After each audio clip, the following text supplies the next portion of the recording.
Mystery Writer of America's spotlight on debut and emerging authors. Today, I am so pleased to welcome Audrey Lee, whose new book, The Mechanics of Memory, came out this year, right, Audrey? Yep, in August. In August. So your brand new debut. So tell us a little bit about, first of all, before we get to the book, I want to hear a little bit about you as a writer. What is sort of your journey to writing in general, or writing this book specifically? So I do feel like I've been writing my whole life, but my actual career was in education. I was an elementary school teacher, then I became a school administrator, and then I got kind of tired of working 60 hours a week in. I feel you. I was a teacher for many years myself. So. And so I'd always wanted to see if I could write a book, and all kinds of life things converged to allow me to do that. So I finished this book in 2020. Right before the world shut down. Yeah. The last thing I did was go to the San Francisco Writers Conference because I had just finished this book. And, looking back, kind of wish I had gone to Las Vegas or something instead for my last hurrah. But so then I still consult with school districts. I still work as an educational consultant, but what I am trying to do is do less of that and more writing full time. Cool. Yeah, I for many years was a high school English teacher. I teach it in higher ed now, but high school, elementary. Your days or it's 60-hour work weeks, absolutely. So tell us a little bit about the book. Give us just a little overview, the pitch, if you will. And maybe sure. So this book is about a woman named Hope Nakano. And it starts out where she's happy and in love, but it is a mystery crime thriller, so it gets bad pretty quick. And everything takes a turn when she wakes up institutionalized in a luxury wellness facility called the Wilder Sanctuary with no memory of her last year. And so she participates in some questionable treatments to recover her memories. And as they start coming back, she starts to question everything she thought was true.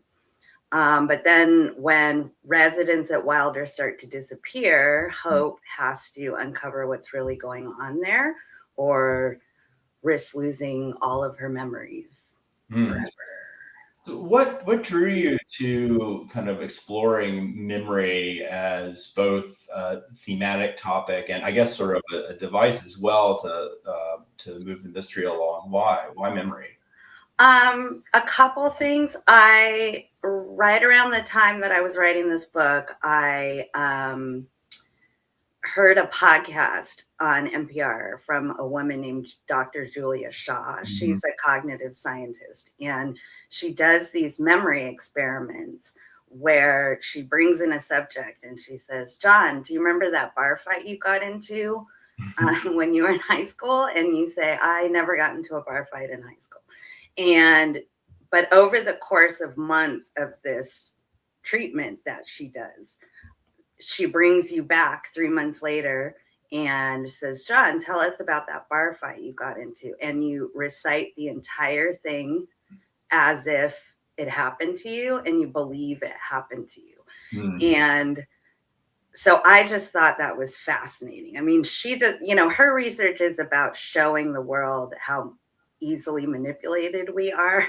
So, she's working for good. But when I read it, I thought, oh, there's just so many bad things you can do if you can mess with somebody's memories. So, and I'm just fascinated by it in general because that's who we are. And we don't, so much research is coming out that the things we think we remember, we don't remember accurately. And I just find that completely amazing. Yeah. And as you mentioned, it's so much of it is thinking about the way that memory also serves our identity. And and if it's all a little fragile, then, the way we sort of perceive ourselves might be fragile. It's just fascinating stuff.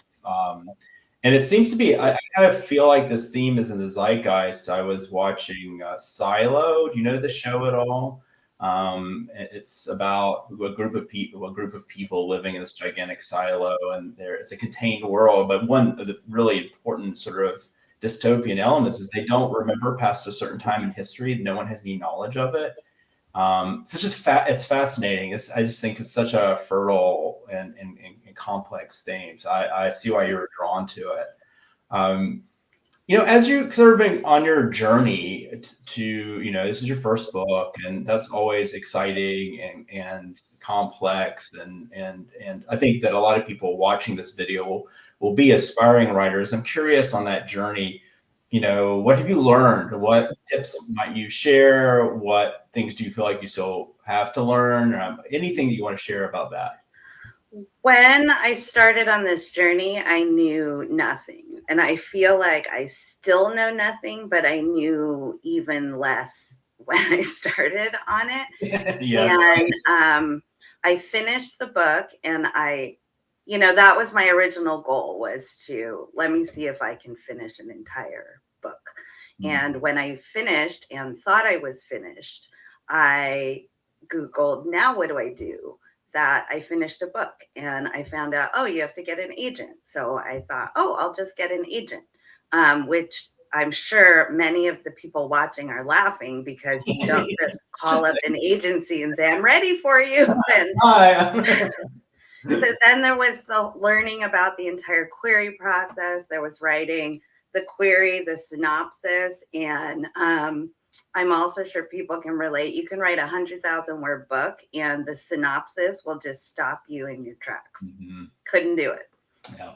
And so the whole journey of securing representation was it's a giant hurdle. I luckily landed with a fabulous agent and fabulous agency, but it took some luck. It took quite a bit of hard work. And then after I secured my agent, I thought, now I'm done. I have an agent. My book's going to come out. I'm going to see it on the shelves. And I found out, oh no, you have to pitch publishers.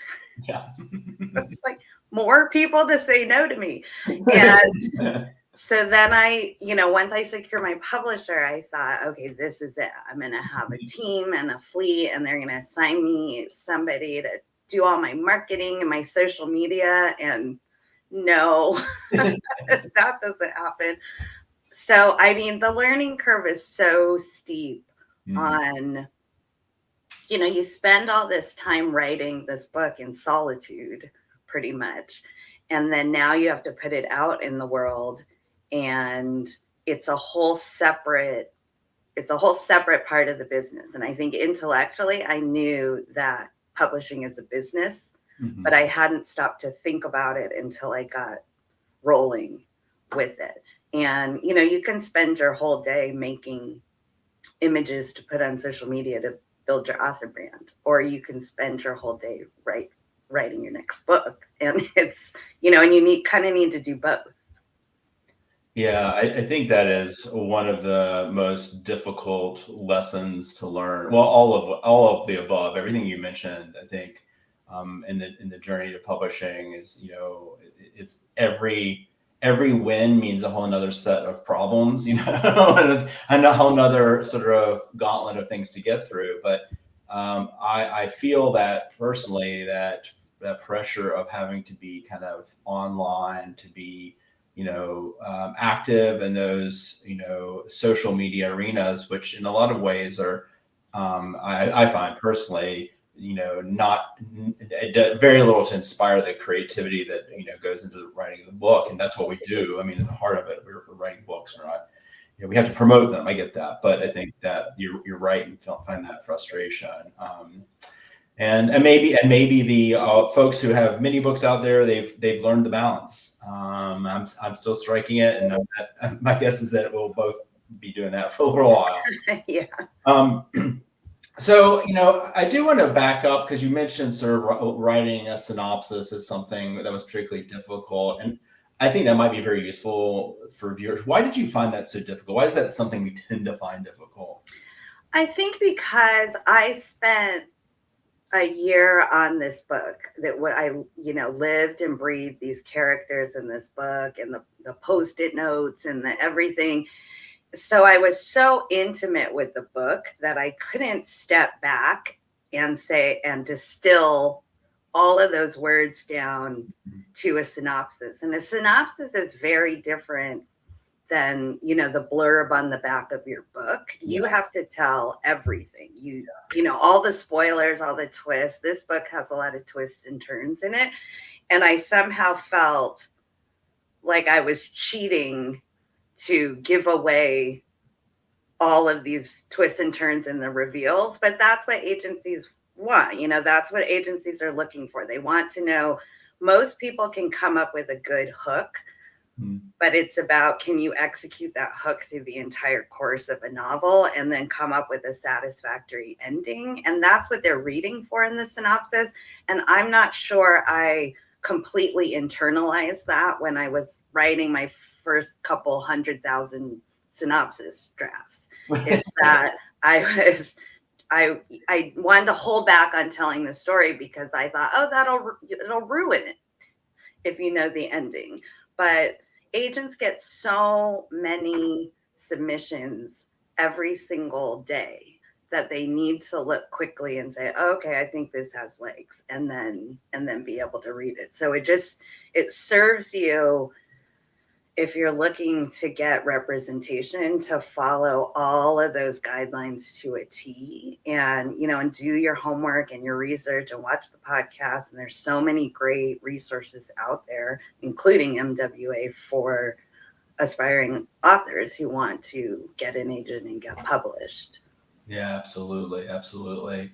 What in your book Mechanics of Memory, ultimately, now this is sort of the high level, like looking at it, what do you hope that it ultimately communicates thematically? I mean, does it have a message, or are you trying to explore something? What do you hope the readers will get out of it?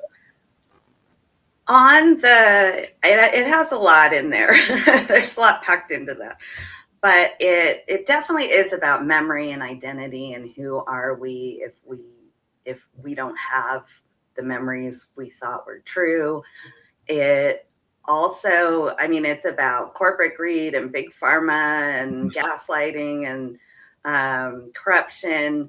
But actually, when I set out to write this book, I wanted to write a love story. So there is a very definite love story in there that carries on. I wanted to see, can a relationship between two people endure even if the memories are gone? And so that's a thread that is pretty prevalent in the entire book, and what I would hope readers would take away from it. And, it's also important to me to write a book with an Asian female protagonist. And because there's more and more coming out every year, more and more diversity in publishing, but still not quite enough. So I'm also happy to just represent in that way.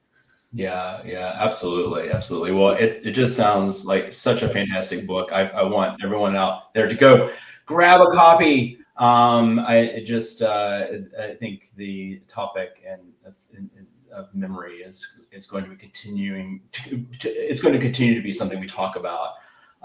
So tell us a little bit how to find you if folks want to learn more about you, website, etc. Sure. I am, my website, everything's the same. The handle's the same for everything. It's Audrey Lee Author. That's my website. And then I'm also on Instagram and Facebook. And I have a TikTok account, but my niece runs it because I have no idea what is happening there. Yeah, I'm learning to do the TikTok too. I'm having a little help as well. So I appreciate that one. So, to wrap things up, like tell us, since we're talking to an MWA audience, what is the value, for a debut author? Like why join an organization like the Literary of America?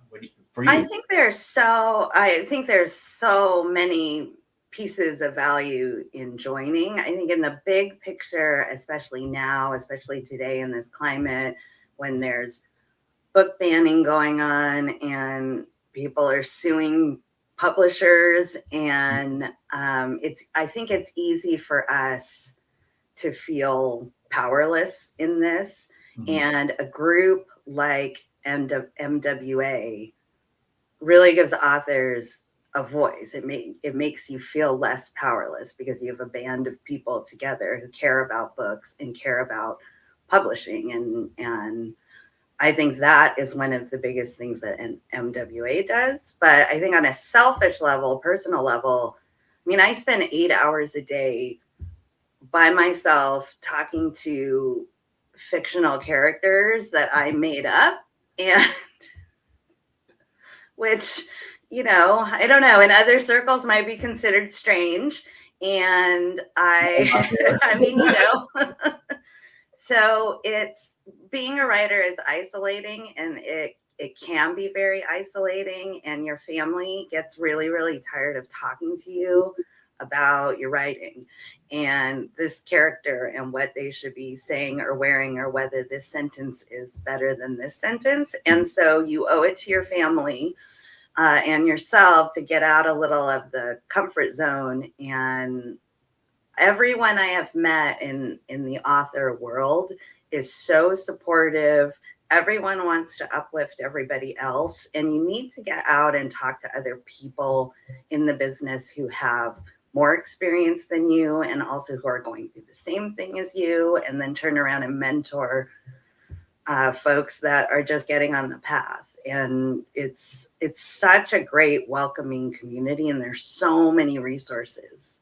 I wish I had known about this, 5 years ago when I was first starting out, because of the, just the wealth of resources available is fantastic. Yeah, I think that, although writing itself is solitary, community is so important. And it's actually, I teach a lot of grad students in creative writing program. And one of my advices to them, my many advices to them, is to belong to something, get out there and be part of the community. So, MWA certainly can provide that. Well, thank you so much for coming on and chatting with me. It has been an absolute delight.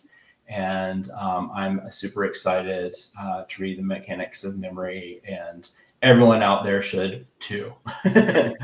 Thank you. Thank you for having me. Bye now.